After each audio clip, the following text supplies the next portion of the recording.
नमस्कार, मी सुनील. आपण पाहतात आवाज इंडिया मराठी. आता एक नजर टाकूयात महत्त्वाच्या घडामोडींवर. उपमुख्यमंत्री अजित पवार यांच्यावर आज बारामतीतील विद्या प्रतिष्ठानच्या मैदानावर शासकीय इतमामात अंत्यसंस्कार केले जाणार आहेत. विद्या प्रतिष्ठानच्या मैदानावर सकाळी 11 वाजता अजित पवार यांना शेवटचा निरोप दिला जाईल. मुख्यमंत्री, उपमुख्यमंत्री, गृहमंत्री अमित शहा, भाजपचे राष्ट्रीय अध्यक्ष नितीन नवीन यांच्यासह अनेक महत्त्वाचे नेते अंत्यसंस्काराला उपस्थित राहणार आहेत.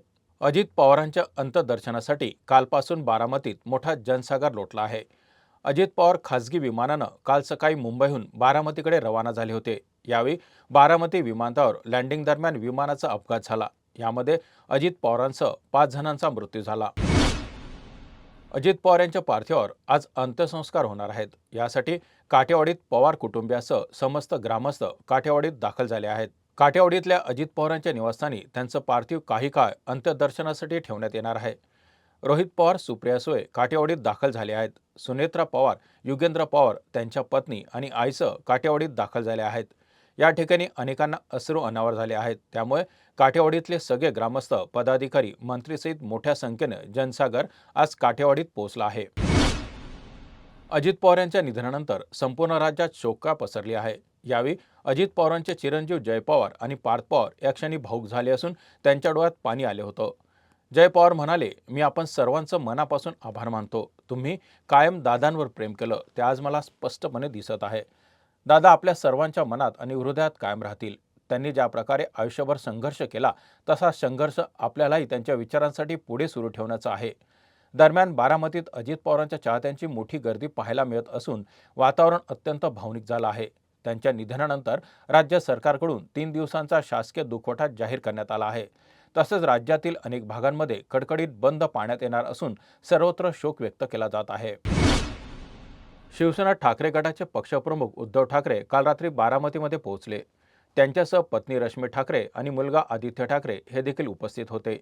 बारामतीमधील निवासस्थानी जाऊन उद्धव यांनी दादांचं अंतिम दर्शन घेतलं. सुनेत्रा पवार आणि दादांच्या कुटुंबियांची भेट घेऊन उद्धव, रश्मी आणि आदित्य ठाकरे यांनी त्यांचं सांत्वन केलं. सुनेत्रा पवारांचं सांत्वन करताना रश्मी ठाकरेही गहिवरल्या. अजित पवार यांच्या विमान अपघाताचा तपास CID करण्याची शक्यता आहे. अजित पवार यांच्यासह 5 जणांचा अपघाती मृत्यू प्रकरणी गुन्हा दाखल करण्यात आला आहे. अकस्मात मृत्यूची नोंद करत गुन्हा दाखल केला आहे. कुठलेही उच्च पदस्थ व्यक्ती यांच्या अकस्मात मृत्यूचा तपास CID ही तपास यंत्रणा करते. त्यामुळे अपघाताचा तपाससुद्धा गुन्हे अन्वेषण विभागाकडे जाण्याची शक्यता आहे. टीम इंडियाला न्यूझीलंड विरुद्धच्या T20 आंतरराष्ट्रीय मालिकेत सलग 4था विजय मिळवता आला नाही. विशाखापट्टणम येथे झालेल्या सामन्यात न्यूझीलंडनं प्रथम फलंदाजी करत भारतासमोर 216 धावांचं आव्हान ठेवलं होतं. याआधी भारताने 209 धावांचा यशस्वी पाठलाग केला असल्यानं यावेळी विक्रमी धावसंख्या गाठण्याचं आव्हान होतं. मात्र भारतीय संघ 20 ओव्हरही खेळू शकला नाही.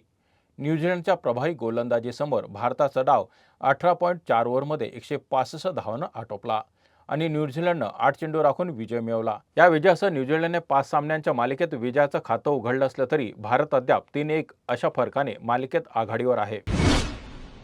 या बातमीपत्रात इथेच थांबत आहोत. पाहत राहा आवाज इंडिया मराठी. आवाज इंडिया.